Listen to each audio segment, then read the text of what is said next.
What did the Old Testament say about Jesus? In Isaiah 7:14 we read, "Therefore the Lord himself will give you a sign. The virgin will conceive and give birth to a son, and will call him Emmanuel." This passage was written roughly 700 years before Jesus Christ was born, yet it prophesied Jesus being born of a virgin, and that he would be identified as Emmanuel, which means God with us. This also confirms his divinity as God the Son. In Isaiah 9:6 we learn of the role of Jesus on earth. "For to us a child is born, to us a son is given, and the government will be on his shoulders. And he will be called Wonderful Counselor, Mighty God, Everlasting Father, Prince of Peace." This verse also confirms Jesus as the Son of God, as well as being God as the Son. The unity of Jesus and the Father is also confirmed in John 10:30. "I and the Father are one." In Hosea 11:1 we see God speaking as he says, "When Israel was a child I loved him, and out of Egypt I called my son." This prophecy is fulfilled in Matthew 2:14 and 15, which reads, "So he got up, took the child and his mother during the night and left for Egypt, where he stayed until the death of Herod.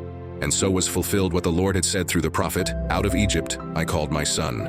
We also see the entirety of the crucifixion prophesied in Isaiah and Psalms. In Psalms 22 verse 1, my God, why have you forsaken me?" Psalms 22:7 and 8, "All who see me mock me. They hurl insults, shaking their heads. He trusts in the Lord. They say, 'Let the Lord rescue him. Let him deliver him, since he delights in him.'" These scriptures resonate with Matthew 27:46.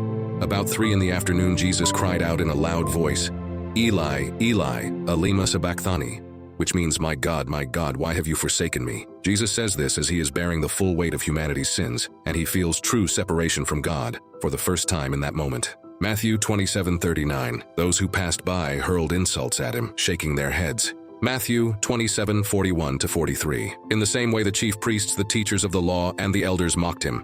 He saved others, they said, but he can't save himself. He's the King of Israel. Let him come down now from the cross, and we will believe in him. He trusts in God. Let God rescue him now if he wants him, for he said, 'I am the Son of God.'" Matthew 27:35, "When they had crucified him, they divided up his clothes by casting lots." Jesus' death was spelled out perfectly, 1,000 years before it even happened.